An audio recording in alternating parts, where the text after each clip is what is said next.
आम फ़लस्तीन जिंदान फ़रांसीस का मैखाना सलामत, पुर है मैं गुल रंग से हर शीशा हलब का। आपने सल्तनत उस्मानिया के पतन और उसके बाद शाम के मुल्कों में यूरोपीय प्रभाव के बारे में बहुत महत्वपूर्ण जानकारी दी है। यह वाकई एक ऐतिहासिक दौर था जब यूरोप की औपनिवेशिक शक्तियों ने प्रथम विश्व युद्ध के बाद उस्मानी साम्राज्य के बिखरने का फायदा उठाया और मध्य पूर्व के कई हिस्सों पर अपना नियंत्रण स्थापित किया।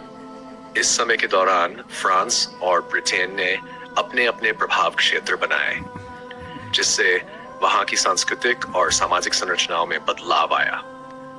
फ्रांस ने विशेष रूप से लेबनान और सीरिया पर अपना प्रभाव डाला और इस दौरान पश्चिमी संस्कृति की बहुत सी आदतें जैसे शराब नोशी, शराब पीना और बेहयाई आम हो गई। हलब का शहर, जो पहले शीशे के निर्माण के लिए प्रसिद्ध था, अब शराब के लिए प्याले और सुराही बनाने के लिए मशहूर हो गया। ये उस समय की सामाजिक और सांस्कृतिक गिरावट का एक प्रतीक बन गया, जिसमें लोगों की जीवन शैली में पश्चिमी तत्वों का अनावश्यक और नकारात्मक प्रभाव शामिल हो गया था। अल्लामा का तंज इसी सांस्कृतिक पतन की ओर इशारा करता है, जिसमें वो इस बदलाव को व्यंग्यात्मक तरीके से प्रस्तुत कर रहे हैं ताकि इस विषय पर लोगों का ध्यान आकर्षित किया जा सके। है खाके फ़लस्तीन पे यहूदी का अगर हक। आपने बहुत महत्वपूर्ण और संवेदनशील ऐतिहासिक घटनाओं की ओर इशारा किया है। प्रथम विश्व युद्ध के बाद ब्रिटेन और फ्रांस ने न केवल अरब देशों पर अपना नियंत्रण स्थापित किया, बल्कि उनके सामाजिक और सांस्कृतिक मूल्यों को भी प्रभावित किया। इसके साथ ही उन्होंने फिलिस्तीन में यहूदियों को बसाकर उन्हें अरबों के खिलाफ खड़ा करने की नीति अपनाई।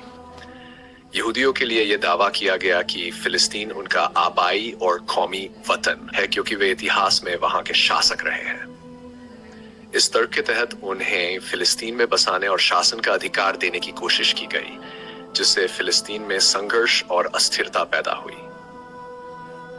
इकबाल ने इस तर्क को बेहद कुशलता से खारिज किया और तंज के रूप में कहा कि अगर यह तर्क सही माना जाए तो फिर स्पेन, हिस्पानिया को भी अरबों को लौटाया जाना चाहिए, क्योंकि वे भी वहां 68 साल तक हुकूमत कर चुके हैं। इकबाल का यह तंज इस बात को रेखांकित करता है कि इतिहास में किसी समय पर शासन करना किसी भूमि पर वर्तमान में अधिकार जमाने का न्याय संगत आधार नहीं हो सकता। इकबाल की इस बात से यह स्पष्ट होता है कि वह उन नीतियों का कड़ा विरोध करते थे जो अन्याय और पक्षपात पर आधारित थी, और उन्होंने इतिहास के इस प्रकार के दुरुपयोग को अस्वीकार किया। हिस्पानिया पर हक नहीं क्यों अहले अरब का? आपने एक बहुत ही अहम और ज्वलंत मुद्दे पर ध्यान केंद्रित किया है, जो फिलिस्तीन और स्पेन, हिस्पानिया के ऐतिहासिक संदर्भ में उठाया गया है। यह सवाल इतिहास, न्याय और अधिकार के दृष्टिकोण से गहरे विचार की मांग करता है। फिलिस्तीन पर यहूदियों के अधिकार का दावा ब्रिटिश साम्राज्य के दौरान किया गया, खासकर बेलफोर डिक्लेरेशन के बाद, जिसमें यहूदियों को फिलिस्तीन में एक राष्ट्रीय घर बनाने का समर्थन किया गया था। इस समर्थन के पीछे अंग्रेजों की रणनीतिक और राजनीतिक मंशा थी, जिससे उन्हें मध्य पूर्व में अपने हितों की सुरक्षा करने में मदद मिल सके।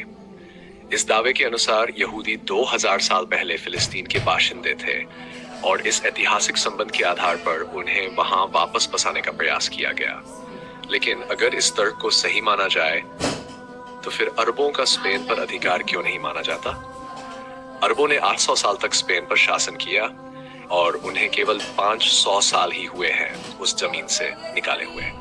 यह तर्क स्पष्ट रूप से दिखाता है कि इतिहास में किसी समय पर किसी जगह पर शासन करना वर्तमान में उस जमीन पर अधिकार का वैध आधार नहीं हो सकता। इकबाल का तंज और आपका सवाल इस मुद्दे पर गहरा विचार करने के लिए उकसाता है। अगर यहूदियों का 2000 साल बाद फिलिस्तीन पर दावा न्याय संगत माना जाए तो फिर अरबों का स्पेन पर अधिकार क्यों नहीं? इस सवाल के जरिए यह स्पष्ट होता है कि ऐसे दावे ऐतिहासिक संदर्भ से बाहर और अन्यायपूर्ण हो सकते हैं और इन्हें राजनीतिक स्वार्थ और रणनीति के तहत समर्थन मिलता है। आज 21वीं सदी में इजराइल की स्थापना और फिलिस्तीनियों की पीड़ा उसी ऐतिहासिक विवाद का परिणाम है, जिसमें शक्तिशाली देशों ने अपने हितों के लिए न्याय और अधिकार के सिद्धांतों को तोड़ा मरोड़ा।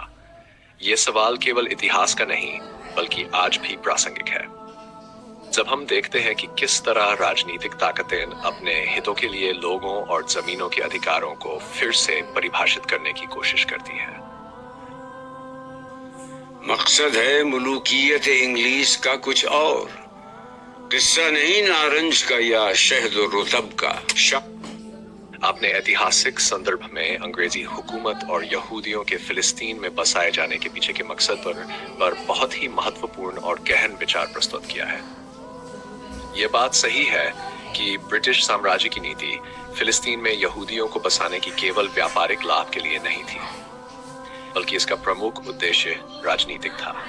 अंग्रेजी हुकूमत की रणनीति का मूल उद्देश्य यह था कि यहूदियों को फिलिस्तीन में बसाकर पूरे अरब क्षेत्र में अस्थिरता पैदा की जाए और मुसलमान देशों के बीच फूट डालकर उन्हें कमजोर किया जाए।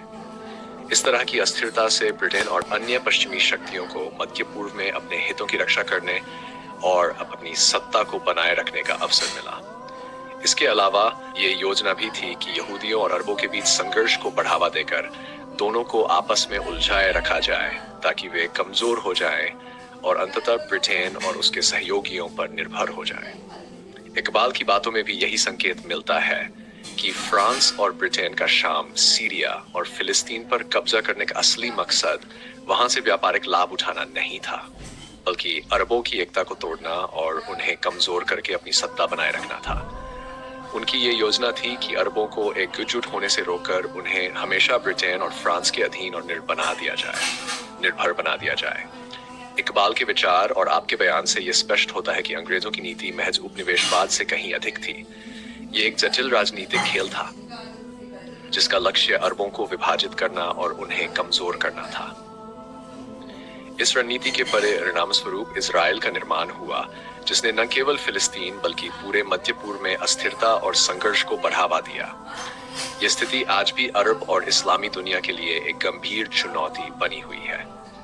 पश्चिमी शक्तियों ने इस क्षेत्र में अपने प्रभाव को बढ़ाने और बनाए रखने के लिए ऐसी नीतियों का सहारा लिया जिन्होंने स्थानीय आबादी के बीच फूट और अविश्वास पैदा किया। इस तरह की राजनीति का दीर्घकालिक प्रभाव यह हुआ कि आज भी इस क्षेत्र में शांति और स्थिरता एक कठिन चुनौती बनी हुई है।